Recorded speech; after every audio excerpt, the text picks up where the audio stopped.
Guys, welcome back to Strong Successful Male. So for today, I'm going to hear a story titled, I Think I Screwed Up, or The Cake. And guys, this is a story about a guy who definitely, in a very creative and entertaining way, gets even with his wife who's having an affair on him, okay? And not only is she cheating on him, but she's also become extremely rude and disrespectful to the guy, okay? Big time, right?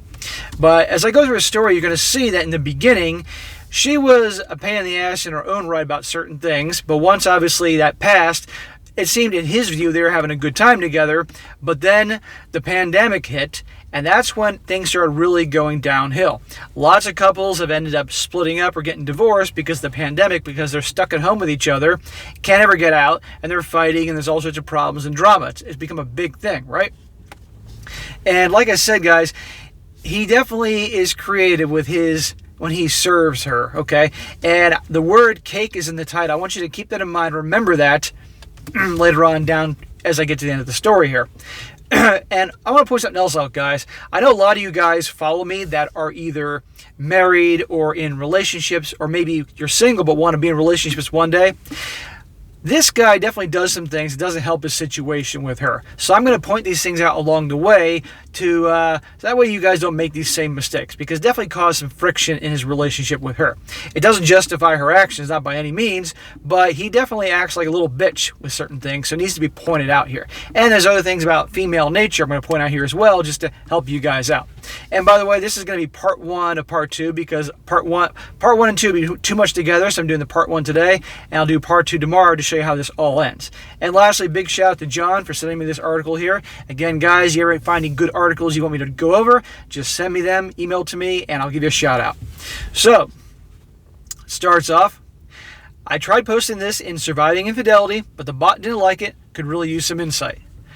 I am 32 years old and have been married to my wife, who's a 30-year-old female, for 5 years. And it feels like in the last year, she's become a complete stranger. The last year was during COVID, when everybody was stuck at home for a vast majority of the time at home working. We were both established when we met, and at first it felt like we shared the same values. I went to trade school and learned a very technical job. I worked entry-level jobs before I proved myself and built a reputation in coding, to the point where my references trump my education. My wife has a graduate degree and works in a management position. This created a bit of what I thought was friendly tension at the time. Early on, I bitched about middle management. I saw them as roadblocks between me and finishing tasks. My wife saw middle management as necessary for directing personnel and resources. Personally, I was stuck with a bad string of middle managers that thought code developers were modular and replaceable. They set unreasonable deadlines, promised features to clients, and created scope creep. So, I want to point out right here, he talked about him bitching to his wife about his job and all that. Guys, you don't want to do that. Your wife or your girlfriend is not meant to be your therapist, okay? Not someone that you go to and whine and complain about your job and the people in your job and your boss and all that, okay? When you're bitching, guess what? You're acting like a bitch, okay? So you don't do that, okay? If she sees you're having a bad day, you can tell her it's just some things at work, but it'll work itself out. If you want to actually get stuff off your chest, talk to your buddies, okay? Now, don't get me wrong, communication is important with, obviously, your girlfriend or wife, but it's another thing when you're complaining and whining about these things, okay? They want you to be a man, and a man's a rock and is not going to whine and complain, because guess who likes to do whine and complain about their job? The women. Okay? That's their department. When you start acting that way, you're acting like a woman, and it's going to turn them off. So don't fucking do that. And by the way, I'll get to what I'm about to say in a moment. He says, every time I told her about the next boneheaded thing my manager instituted, she always took his side. Note, she never met him. She says he sees things you don't, she says. After about a year of dating, I learned to stop telling her about my day at work if it doesn't involve days off or raises. See, he learned the hard way. He learned. Don't go to her whining and complaining about your boss and your coworkers and all that. It's not going to go well. And he's only going to talk to her about days off and raises and stuff like that. I always felt like she resented the fact that I didn't go back to school for a 4-year or graduate degree. She pushed about it early on before marriage, but when I broke down the loans and debt, she dropped it. She was relatively debt-free when we married, as was I. As I said, we were pretty close in earning power as well. So notice how he talks about how she was kind of pressing him about going back to school. And early on, there was an issue between her having a graduate degree and he went to a trade school. How many times have I told you guys that women always want a guy that they can look up to, okay? That way they feel like they're getting a prize, okay? They got the top guy they can get, okay? But when a woman, in terms of the education level, is higher than the guy, she's not going to look at him the same as she would with a guy. Let's just say she has a master's degree. She's not going to look at the guy that has a trade job or just say simply a bachelor's degree the same way that she would look at a guy with the respect and admiration who had a PhD. Okay? Even if the guy who went to a trade school and makes a lot of money, it doesn't matter. Even if that same guy who has a trade job, or let's just say he didn't finish college, but he started his own business, and he makes more money than her, or makes money than all the other guys that she knows that has these high degrees. It doesn't matter. She still wants the guy that's going to have that high degree because that's status, okay? I've known women that they weren't interested in a guy that had a certain level of a job because it wasn't high enough up for them, even though that guy made more money than them. Isn't that crazy? But that's how a lot of women operate. Now, some of you guys or gals watching may say that, hey, you know what? I know someone that got together with a woman and she makes more money than him and she has a higher degrees, whatever, and it doesn't matter. Yeah, there are exceptions. Don't get me wrong. But the trend has been, especially with those in their 20s and 30s right now, they want that top guy. Or another case is that particular woman eventually got to a point where she realized, oh crap, I'm in my 30s now, maybe my mid-30s. I still haven't found the guy that I want to marry and have a family with. So I'm going to let my crazy standards go down, and then she'll choose a guy that she wouldn't have given the time of day years earlier because her biological clock is going haywire, and she wants to have a family and kids. So she'll pick a guy that is not the same guy she would pick in terms of status years earlier because, in her view, time is running out. See what I mean? But that is a big, huge deal with women, the status. It's crazy, but it's true. Guys wouldn't care about that shit, but women do. It goes on. About 2 years ago, I started working for a company that had an owner that talked to me directly. He saw value in me and my potential. I now make 50% more than my wife. Listen to that. And my manager is a guy that works well with me. While not a technical lead, he embodies what a Scrum Master should be. And that's capitalized SCRUM. I have no idea what that means. Somebody can let me know in the comments section. I would say he knows how to stay out of my way, but that makes it sound adversarial. He's a great supervisor. So now this guy's making 50% more than his wife, okay? And I'm sure she appreciates the extra income, but I guarantee you she doesn't still quite see him the same way if the guy had a degree that matched hers or was higher. Even if he made less. That degree, it's crazy. The first 4 years of marriage went great overall. I didn't complain about managers from work, and she didn't push me to dump thousands into a piece of paper and debt. We had fun, went on date nights several times a month, shared hobbies, cooked together, read books together, and watched movies together. Sounds pretty good. When the first lockdown hit, we both worked from home. Our house is really nice, with 3 spare bedrooms for if we eventually had kids. One was already converted into an office for me, and when the lockdown started, we converted the second one into an office for her. Very good idea. Do your job in your own little room, your own space, and all that. We both telecommuted, but we both had a very different philosophy about it. I would get up, make breakfast, shower, shave, dress in a suit, then walk into my home office. I hate suits and ties, by the way, but it does put me in the mental state of, okay, this is work time. Hey, whatever works for you, okay? I can't imagine having to put on a suit and tie to sit in my own office and work, but if that got that guy that mental state to do his job, fine.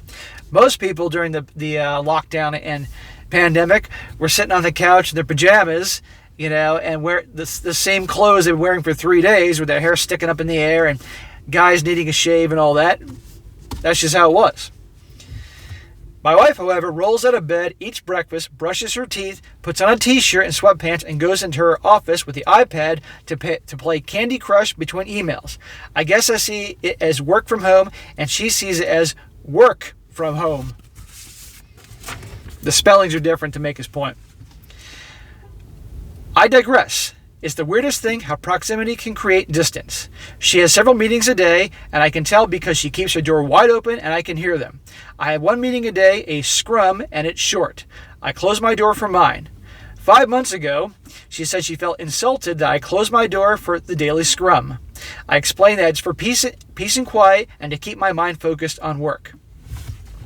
She said she felt like I was hiding something. I tried to keep up our hobbies together, but she brushed it off as we see each other as all day as it is. I should have pressed, but I didn't. I treated the lockdown as temporary, and maybe I shouldn't have. So the whole thing about her giving him a hard time about him keeping the door closed when he has meetings, she's just picking a fight.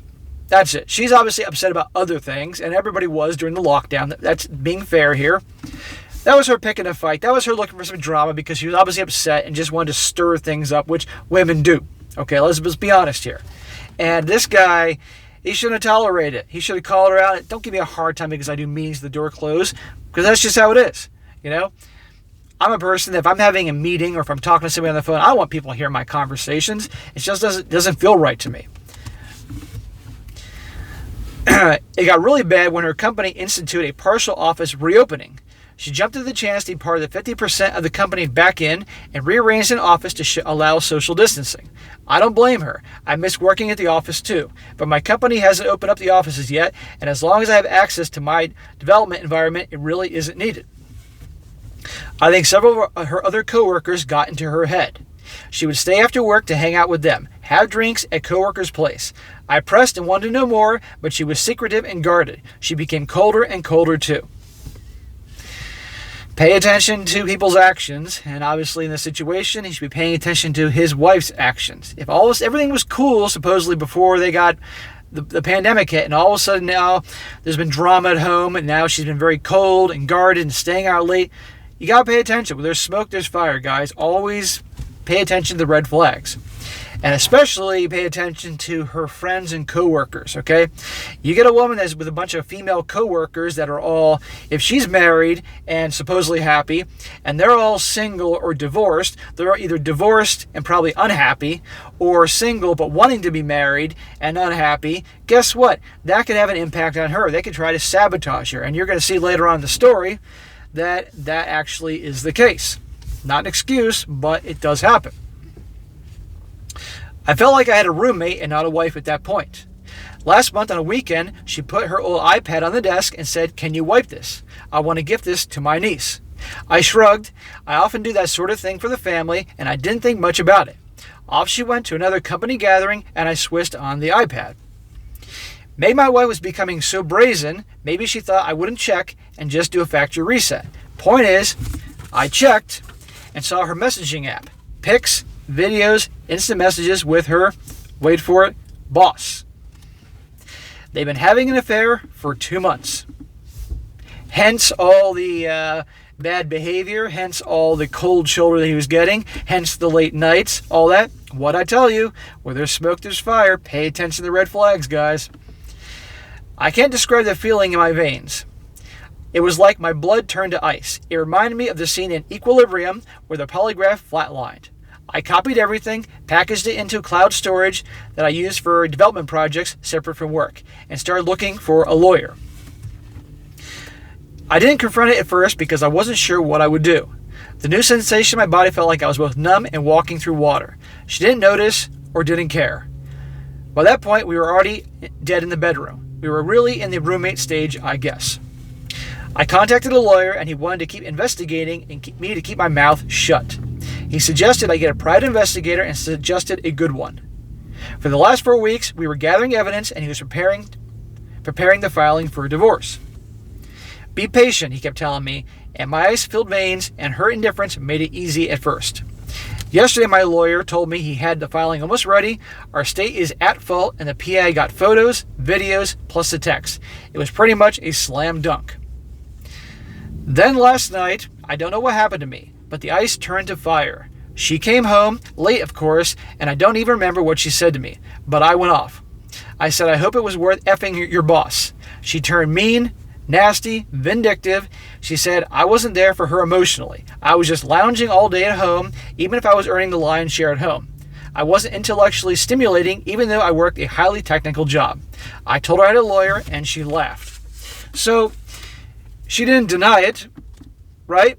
And what did she do? She turned around and blamed it on him because he wasn't there for her, because he's just lounging around all day at home and he's not intellectually stimulating. She's the one who's having the affair. She's the villain here, and making him out to be the bad guy. Does this sound familiar to any of you guys? Ever been in a situation like this, right? It's bullshit. And the whole lounging around at home, he's working from home. He obviously makes more money than her. This goes back to the fact that because he can work at home, so that may not be a real job because he doesn't have the degrees that she had. You know darn well that's going to come back into play, right? Even though he makes more money than her, doesn't matter. And this is her reasoning. It says here, she laughed. She said my bluff was pathetic. There was no way I was leaving her. That even if I divorced her, she would get half my paycheck. If I stayed with her, at least I would get to occasionally have sex. So I shouldn't mess this up. She was a different person. Talk about disrespect. Guys, women aren't going to... When women have absolutely no respect for you, they're never going to love you, okay? And this is the crap you can get, okay? But the fact that she is talking to him this way shows she has no respect for him. And obviously we know she's hooking up with the boss. But does she actually think by her talking to this guy like this and saying all these things that he's actually going to stick around just for the fact that, oh, he may lose half, okay? I would rather lose 90% than to stick around and be treated like that. Okay, unless she's deliberately doing this on purpose to get him to move forward and ending it, and therefore she can put the blame on him. Who knows? We're going to find out what the real reason here is and what's going on eventually in the next video. But talk about rude and disrespectful. I said to her, that's not a marriage. She laughed again. She sounds like a complete asshole. His wife then says, honey, this is the 21st century. A woman can have her cake and eat it too. She laughed again and she went to bed. I emailed my boss and said I need a week off to handle a family issue. He, of course, granted it. I slept on the couch in my office. This morning, she left as I was getting dressed and only said, don't wait up. God, the disrespect is unbelievable. Well, payback's a bitch. I went to my lawyer's office and he said he had the papers ready. He had a process server with him and asked how I wanted the papers served. I told him. My lawyer, bless him, laughed and said, you better not. I've had so many people want to do a cutesy or revenge serving, and I always talk them out of it. Judges don't have a sense of humor. And he's right about that, by the way. Him wanting to do this in a very creative, vengeful type of way, it's certainly understandable. But when it comes to the lawyers, listen to your lawyer, okay? You don't want to do anything that's going to mess things up financially for you down the road. And yes, judges don't generally have a sense of humor. I have a lot of friends that are attorneys, and believe me, I hear stories all the time. He told me how this could cost me alimony or assets. I didn't care. Her words burned me. I wanted her burned back. The lawyer did his best to keep telling me not to, but he relented when he saw how serious I was about this. The process server heard my idea. He laughed as well, and he said, you're my hero. I had to special order something with a rush cost. Sent the process server to pick it up and deliver that with the papers to my wife's work. Now remember the cake, what I told you about in the beginning of the story? Well, remember the cake, because here comes the cake. The process server told me what happened when he was done. He said he had to. He said he showed up at her office with a large box and papers. He found my wife talking and laughing with a group of coworkers and friends and asked her name. She confirmed and asked what it was about. He put the box on a nearby desk and opened it. It was a cake. One that you could get a custom image printed on the frosting. I didn't even know what a thing was until this morning. The image was an image of my wife and her boss in an embrace, clothed but obvious what they were doing, with the words, here's your cake, eat it, piped in the icing above the image. Remember what she said the day before about it's 21st century and a woman can have her cake and eat it too? Pretty funny. He said what happened next was a loud screech from her. At least 8 people in the office saw the cake. My wife freaked out and swatted the large cake box off the table, where it fell on the carpet, but with the image still visible. Can you imagine that scene? Her freaking out and just smacking the cake off the table and all that. If a guy did that, he'd get in trouble. But if she did it, oh, she's being hormonal or emotional, and it's different. Several of her coworkers started berating her, and she started crying and screaming. The process server took a hasty retreat. My phone blew up, and I just sending her to voicemail. I don't bother reading her text. She hasn't come home, but her mother texted me saying she's going to stay over there for now. The euphoric rush of the cake felt great, but as the hours pass, I'm considering my lawyer's words now. Did I F this up? So that is part one. Part two will be tomorrow, where you get to hear about the whole thing with the lawyer and her and who she puts the blame for all her actions on, because of course she's not going to take personal responsibility for her actions. There's always someone else to blame, of course, because she blamed him for the reason that she was having the affair and all that stuff. And then she acted really arrogant about it until, guess what, he showed his cards. But that is pretty funny. I haven't heard anything like that before. Sending a cake with the divorce papers and a picture of the boss and her obviously embraced. That is pretty creative and pretty funny. Now, how that impacts things in the court, we shall see. But I will say this, as funny as that is, and certainly understandable, I will advise this, again, having lots and lots of friends that are lawyers, always best to listen to your lawyers, take your emotions out of the equation, and do what makes the most sense in here, in your head, and which will help you financially, because that will truly get you the best revenge. But that is funny as hell, I will definitely say that. Definitely a new one I've never heard of. So anyway, guys, that is it for today. Be sure to comment down below, let me know what you think about this, and be sure to like the video, share with your friends, and subscribe. And I'll catch you next time.